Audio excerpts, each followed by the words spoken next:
Sonko ku soxorul neel jaarama jaarama jaarama jaarama Ousmane Sonko ku soxorul neel jaarama.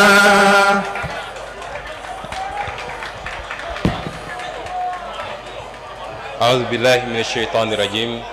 Bismillahi rahmaani rahim. Wasalaatu wasalaam ala rasulillah. déglu. mbokk yi asalaamualeykum wa rahmatullah.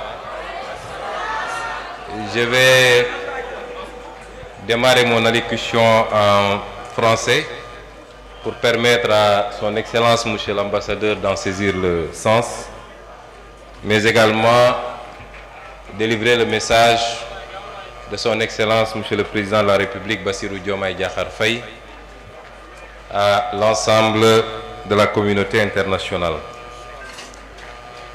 Je voudrais dire que nous n'avons pas été conviés à cette manifestation. La dernière fois, monsieur l'ambassadeur de Palestine est passé à mon bureau. Nous avons échangé et je le taquinais en disant qu'une manifestation avait été organisée l'avant-veille et nous l'avons appris bien après la manifestation. Il s'en était désolé et m'avait promis de me mettre en rapport avec le comité d'organisation. Et c'est hier soir seulement que j'ai vu les annonces de la tenue de cette manifestation. Et ce matin, j'ai appelé son Excellence, Monsieur le Président de la République, pour lui annoncer mon intention, même si je n'ai pas reçu d'invitation officielle, mais ce n'est pas une critique, rassurez-vous. En tout cas, mon intention d'être présent à cette manifestation. Le Président de la République m'a répondu dans ces termes. Il m'a dit qu'il faut impérativement que vous nous y représentiez et que notre statut de président du comité pour la défense des droits inaliénables du peuple palestinien ne doit pas se limiter seulement à des déclarations, mais doit se manifester également par des actions et une présence sur le terrain. Et donc je suis ici sur instruction de Monsieur le Président de la République. Je voulais dire qu'on a suffisamment rappelé la position du Sénégal sur cette injustice que subit le peuple palestinien depuis les années 40. Le Sénégal a porté énormément d'initiatives. Je rappelle qu'en 1971, le président Léopold Sédar Senghor était à la tête d'une délégation composée du président Mobutu du Zaïre, du président Ahidjo du Cameroun et du président Goen du Nigeria. Immédiatement après la guerre des 6 jours, où toutes les initiatives de négociation avaient échoué, le président Senghor avait conduit une délégation qui s'est rendue en Israël, au Palestine, avait discuté avec feu le président Yasser Arafat et la première ministre de l'époque, Golda Meir, laquelle initiative avait abouti presque à un accord sur le Golan, sur le Sinaï et sur la Cisjordanie. Il a été convenu que l'ambassadeur d'Israël allait, lors d'une allocution sur la tribune des Nations Unies, présenter cette solution africaine à l'initiative du Sénégal qui devait consacrer la paix définitive. Malheureusement, c'est 30 minutes avant cette allocution que l'ambassadeur d'Israël avait reçu un coup de fil de Golda Meir lui intimant l'ordre de renoncer à annoncer cette solution. C'est dire que la fourberie dont Israël a toujours fait preuve dans la gestion de ce dossier ne date pas d'aujourd'hui. Le Sénégal a continué et c'est ce qui a justifié en 1975, lors de la création de ce comité, que toutes les initiatives aient concouru a désigné le Sénégal comme président de ce comité, laquelle présidence est assurée par notre pays jusqu'au moment où je parle sous la direction du président Bassirou Diomaye Diakhar Faye. Beaucoup d'initiatives ont été prises par le Sénégal et par tous les régimes successifs, jusqu'à la dernière qui avait abouti au vote d'une résolution en 2016, un des intervenants l'a rappelé, qui avait condamné Israël par rapport à l'extension de ses colonies sur les terres palestiniennes. Et donc, si aujourd'hui, le régime nouveau, sous la direction du président Diomaye Faye, décide de continuer cette œuvre, il ne fait que respecter une tradition. Mais ce qui sera nouveau, c'est que nous avons décidé d'aller au-delà des déclarations, des initiatives au niveau des Nations Unies, mais d'être très présents à côté de nos frères palestiniens pour mener ensemble ce combat. Monsieur l'ambassadeur, je vous disais dans mon bureau que je ne regarde plus les télévisions internationales parce que les images qui sont diffusées sur la Palestine me sont insupportables.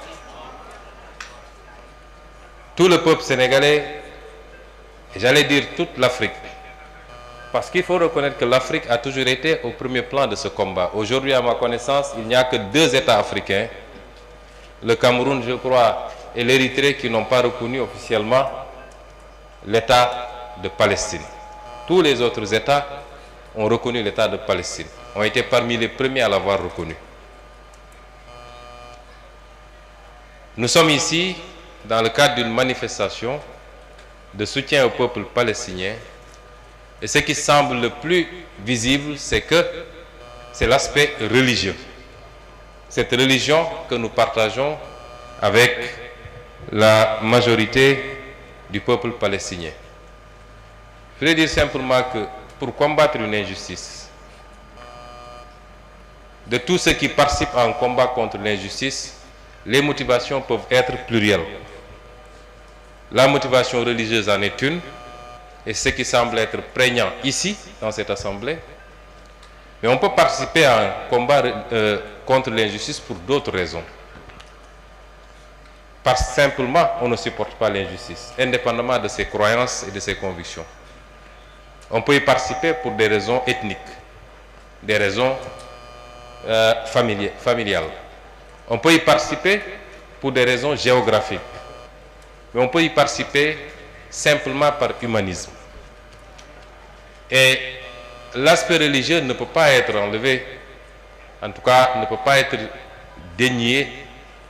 On ne peut pas dénier l'aspect religieux dans cette problématique qui se pose et qui se pose depuis très longtemps. Certains historiens voudraient l'enlever totalement. Mais le problème n'est pas seulement religieux. Il est éminemment également politique. Il est humain simplement. Et c'est pourquoi aujourd'hui, dans la stratégie, il nous faut penser à être le plus large possible. Le président Senghor, qui a pris toutes les initiatives que nous saluons, il n'était pas musulman. Il n'était pas tenu de le faire. Pourtant, il l'a fait. Et depuis que cette nouvelle crise a démarré, les actions les plus visibles, je parle des plus visibles, je ne sais pas ce que font les pays arabes, mais les actions les plus visibles ont été initiées par l'Afrique du Sud, qui compte 2% de musulmans. Les actions les plus visibles ont été initiées par les pays d'Amérique latine, allant jusqu'à rompre radicalement les relations diplomatiques et à considérer qu'il s'agissait de génocide et de crimes contre l'humanité. Là où beaucoup de pays considérés comme musulmans sont restés à faune. Et c'est pourquoi la dimension politique dans le combat que nous menons est extrêmement importante. J'irai même beaucoup plus loin, puisque il y a matière, certes quelquefois, à relativiser la dimension religieuse. Des personnes, des milliers de personnes de confession juive ont violemment manifesté contre l'extermination qui se passe actuellement en Palestine. Nous l'avons vu aux États-Unis, nous l'avons vu en France, et quelquefois même de temps en temps en Israël. Et donc il faut réunir tous ceux qui se disent non à cette injustice. La motivation des autorités israéliennes n'est pas forcément religieuse. Nous avons un Premier ministre dont le pouvoir aujourd'hui dépend de cette guerre. La survie politique dépend de cette guerre et qui est prêt à marcher sur des milliers de cadavres pour rester Premier ministre et pour ne pas faire face à la justice de son pays. C'est ça les motivations. Accompagné maintenant par des ultra-orthodoxes, entre guillemets, qui malheureusement ont conduit le monde et particulièrement la Palestine dans ce chaos que nous vivons. Mais ça interpelle également notre conscience à tous. Nous sommes dans un monde particulièrement hypocrite. Un monde de 2 poids, 2 mesures. Un monde où tous ceux qui nous chantent la démocratie et les droits de l'homme sont ceux aujourd'hui qui appuient Israël, qui l'arment, qui lui donnent les moyens d'envoyer des bombes sur des populations innocentes.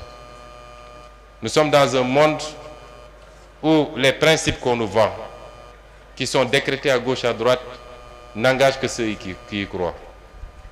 Mais tout cela interpelle également enfin la conscience des musulmans que nous sommes, des Africains que nous sommes, des croyants que nous sommes, de comprendre que personne ne nous fera à notre place. Si on en est là, c'est lié à nos multiples divisions. Nous sommes incapables de parler d'une seule voix. Même si on nous laisse entre nous, nous sommes là à nous tirer dessus, à nous chamailler, partant de détails insignifiants. Je suis plus croyant que d'autres, j'ai la vérité infuse, les autres sont dans l'ignorance totale. Nous devons distinguer les aspects culturels des aspects politiques de la démarche qui doit être la nôtre pour créer des blocs qui nous permettent de nous défendre.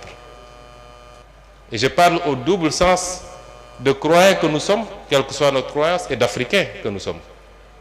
Regardez ce qui se passe aujourd'hui en Afrique. Les Africains sont sur les réseaux sociaux en train de se tirer dessus, sur des détails insignifiants, alors que nous sommes à tous les niveaux les derniers de ce monde.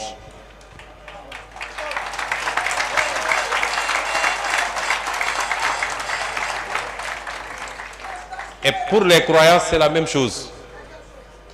Et pourtant, pour les musulmans que nous sommes, le Coran nous avait déjà averti des conséquences de la division. Chacun peut avoir sa façon de voir, qu'on soit sunnite, chia ou je ne sais pas, à l'intérieur des sunnis, qu'on soit orthodoxe, soufi ou tout ce qu'on veut dire. Mais politiquement, nous devons transcender ces questions-là si nous voulons compter dans le monde, si nous voulons faire face, si nous voulons exister, en tant que croyants, mais en tant qu'Africains également. Je parle dans les deux directions. Et ce qui arrive aujourd'hui à la Palestine, qui arrive ailleurs, parce qu'ailleurs aussi, il y a des musulmans qui sont martyrisés. Comme il y a dans d'autres zones du monde des personnes qui sont martyrisées parce que simplement elles sont chrétiennes, qui sont attaquées par des bandes armées qui se disent musulmans, qui ne le sont absolument pas parce que le musulman ne se comporte pas comme ça. Mais si l'on veut faire face à toutes ces situations-là, il nous faut transcender nos petites différences. Le monde aujourd'hui fonctionne sur la base de la puissance et des blocs. Pourquoi le monde entier, le monde occidental entier, ne peut aujourd'hui, ne peut pas faire grand-chose face à Vladimir Poutine? Pourquoi? Parce qu'il y a la puissance. Pourquoi on ne le ferait pas par rapport ou vis-à-vis de la Chine? Parce qu'il y a la puissance. Nous ne pouvons pas être ce que nous sommes. Et quand on a les moyens d'aller vers la puissance, quelqu'un a parlé tout à l'heure, a fait la dichotomie entre les palais des pays musulmans et la rue. C'est peut-être vrai, mais il faut relativiser beaucoup de choses. La question qu'on se pose, c'est que les pays musulmans qui ont des moyens, est-ce qu'on ne les a pas trop habitués au luxe maintenant? De sorte que personne ne veut plus perdre ses avantages et personne ne veut plus prendre des risques. La vraie problématique se pose à ce niveau-là. Et c'est pourquoi je réitère toute notre douleur et notre peine face à cette situation que vivent nos frères palestiniens. Nous le dénonçons en tant que croyants, mais nous considérons qu'il faut avoir une approche très politique. Le pape François a dénoncé, a condamné et a réclamé 2 États viables. D'autres convictions religieuses l'ont fait. Il faut aujourd'hui rassembler tous ceux qui dénoncent cette injustice, travailler à une solution politique, qui est une solution d'isolement de l'État d'Israël. Isolement politique. Si la CPI a pu condamner pour crime contre l'humanité le Premier ministre israélien actuel, c'est parce que l'Afrique du Sud a fait ce que nous aurions dû faire tous pays musulmans pour obtenir ce résultat-là. Donc soyons inclusifs dans le combat, ratissons le plus large possible et je pense que nous pourrions atteindre le résultat tant souhaité, qui est d'arrêter cette barbarie humaine, validée, cautionnée par certains pays occidentaux, pas tous. Nous avons reçu, le président de la République et moi-même, le Premier ministre espagnol avant-hier. Le Premier ministre espagnol et son gouvernement ont fermement condamné, et beaucoup d'autres gouvernements. mbokk yi ma tënk ci kàllaama wolof wax rek ni dama fay teew ci turu son excellence le président de la République. tey ci suba bi ma xëyee dama ko ne gis na ñu ne dañuy organiser benn manifestation boo xam ne dañuy jàppale suñuy mbokk Palestine. ma ne ko nag boo ci amul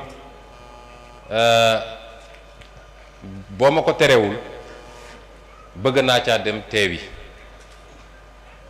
mu ne ma farata la sax nga teew fa, farata la nga teew fa, ndax li nga xam ne moom gàllu ci suñu ndodd muy li nga xam ne Nations Unies taxawal na ko ci wax ni lépp loo xam ne xeex la ngir askanu Palestine liy àkkam ak yellefam mu jot ko ba mu mat sëkk. ñu ne kuréel googu Sénégal lañ ko dénk te biñ ko dénkee du tey, yàgg na lool. mu ne loolu warul nekk loo xam ne rek ci ay wax la. wax naa barki démb bi ma demee Banjul, ñëwaat naa Ndakaaru wax, ba démb bi premier ministre espagnol ñëwee wax naa. waaye warul yem rek ci wax, il faut tamit ñuy poser ay actes, ñuy jëf, te lii ci jëf la bokk. moo tax ñu teew fi ci turam, teew fi ci gouvernement bi nga xam ne moom laa jiite, wax ni askanu Sénégal bi mu dalee taxaw ci wetu Palestine du tey. sànq wax naa li jëm ci kilifa état bi, waaye fàttali nañu léegi kilifa diine yi lañ ci def, ndax ba ca sëñ Fallou Mbacké di yëkkati xaalis bu bari ci jamono jooju, ndax jamono jooju 3 millions jamono jooju, tey xam naa ne ay centaine de millions la, di ko def ci jàppale waa Palestine, loolu du tey. te saa su ne nag dañuy dégg kilifa diine yi di def ay déclaration di wax di jëm ci Palestine, kon loolu du tey. waaye nguuru Sénégal da cee teel a soobu it. bi ñu amee indépendance tuuti lañ ci teg, ndax 1971 Sénégal 11 ans la amoon ci indépendance, la ci Sénégal commencé di dox ay jéego. boobu ba léegi nguur gu ñëw su ci yokkul wàññiwu ci, ak luy doon gëm-gëm nguur googu nag. président Bassirou Diomaye daf ma yebal ma wax leen ni bu soobee yàlla ci nguuram, bu soobee yàlla lañ doon def benn dinañ ko def fukk, te it ñoo ngi koy def ci lu nit ñi xam ak lu ñu xamut. son excellence monsieur l'ambassadeur am na lu mu ci xam, ndax ñoo ngi taxaw ci wetam, du lu ñuy wax fii nag, di ci jàpp lañ ci mën a jàpp état du Sénégal ci lépp lu war a yombal nekkinam ak jëfinam. kon ci wàllu international it lépp loo xam ne dañu war a dem lënkaloo ak ñiy porte yenn xeex yi Sénégal kenn du leen ci jiitu am na yoo xam ne sax amaana mën nañu jël initiative bi sànq bi may ñëw dama wax sama conseil diplomatique ne ko est-ce que war nañoo mën a samp siège kuréel googu ñu taxawal Nations Unies ñu sampal ko fii siège Ndakaaru jox ko bâtiment personnel am nekk fi ñuy liggéey mu ne ma loolu du ci mënul dépendre ci coobare Sénégal parce que mbirum Nations Unies la kon nañ ko delloo Nations Unies may wax tamit ni wax nañu sànq ci Nations Unies waaye loolu it nañ ciy def ndànk ndax Nations Unies dafa xaw a doy waar nu muy doxee ni mu bindoo diggante assemblée générale bi ak conseil de sécurité bi ñaar yooyu bokkul conseil de sécurité Nations Unies mooy problème bi ndax fa la ñu teg juróomi réew kese ñu tiim àdduna am sañ-sañ di décider pour àdduna bi yépp assemblée générale mën na jël résolution léeg-léeg mu dem ci conseil de sécurité États-Unis ne d'accorduma ci ñu bloqué ko foofu la problème bi nekk waaye taxawaay Nations Unies ci problème bi début ba léegi ak résolution yi ñu jël bu ñu ko appliqué woon peut-être tey du ñu wax Nations Unies nag amul doole bu mu appliqué moom day jël résolution waaye état yi ñooy daje andi seen doole boole ko ne bu dee réew mii lañ ko sant defu ko ñu dal ci kawam noonu la amee woon Kosovo noonu la amoon feneen ak feneen waaye yan état ñooy andi seen doole ci cas yu mel noonu état yooyu ñoo nekk ci gannaaw Israël ndax tey état jullit yi war nañ koo mën defal seen bopp mënuñu ko wala sañuñu ko pourtant am na ñu am alal gi yor alal gu dul jeex ba tey ñu mën a organiser ay coupe du monde def ci ay milliards jënd ay club ci àdduna bi yépp jënd ay hôtel banque yi ñuy wax yépp ne banque yoxut la alalu jullit yee koy dundal waaye ñemewuñ ko kon problème bi dañ koy delloo yenn saa ci ñun suñu bopp loolu nag lu yaatu la laaj xalaat bu rëy rëy la wax naa ko keroog bi may wax ci li jëm ci Afrique tubaab yi ñoo ñu ëpp problème seen diggante foofu nag ndax ñu dem ba def ay guerre yu ñu tuddee guerre mondiale ñu xeex seen biir ba doyatul ñu ne nañu yóbbu xeex bi feneen ay centaines de millions de nit dee ci diggante ñaari guerre mondiale yi suñu demee ba mën a tey boole seen doole jàppoo bàyyi seeni divergence ak seeni wuute parce que xam nañ ni suñu buggee noot àdduna bi il faut ñu jàppante waaye ana ñun jullit ana ñun africain kenn ku ne soo xëyee yaa ngi xool luy gën a xóotal sa divergence wala sa différence ak kar ci des ci ay détails kese loolu nag mooy suñu problème fii léegi nag ñu ngi dundee noonu dinañu nodde dinañu toog di tari aaya yi nag moo ñu njëkk a ne do booloo leen bu ngeen booloo wut mun leen am dara moo ñu ko njëkk a wax dinañu toog di jooy di naafila waaye résultat boo moytul du gaaw a ñëw de kon ñu ngi feddali taxawaayu nguuru Sénégal ci ndigalu président Bassirou Diomaye Diakhar Faye ni lañ ci mun ci taxawu suñu mbokk Israël suñu mbokk Palestine lu ci nguur doon def benn bu soobee yàlla ci jamono ji dinañ ci def lu ko ëpp fuuf lépp loo xam ne initiative internationale la daañ ci taxaw ànd ceeg ñi koy def wala léeg-léeg sax duñu xaar ku ñu ne def leen lépp loo xam ne ci fii ñu nekk nii lu jëm ci son excellence monsieur l'ambassadeur ak li mu soxla ci jumtuwaay ak yeneen dinañ ci jàpp lépp loo xam ne nag askan bee koy yëkkati parce que am na lu am solo lu kenn wax léegi mbir mi du mbirum arab ak jullit ak loo xam ne pap bi wax na ci réew yi ci gën a yëngu gën cee dox ay jéego duñu ay réewu jullit ñu xam ni kon weesu na loolu donte nag ñun jullit ñi kenn waruñu si woon jiitu kon lépp loo xam ne ci biir réew mi la lu ñu war a jàppale dinañ ci jàppale lépp loo xam ne it ay daje la ndax nag ku ñemewut wax ku ñemewut jëf ci sa loxo ñeme wax te foofu la ñu toll yeggaguñu fu ñuy noppee donc fépp fu ñu woote ay ndaje ngir naqar lu xew fële tamit le président Bassirou Diomaye wax mooy dinañ ko autoriser te gouvernement bi dina fi ñëw teew ànd ak yéen ñu manifester ko kon ñu ngi leen di gërëm di leen sant di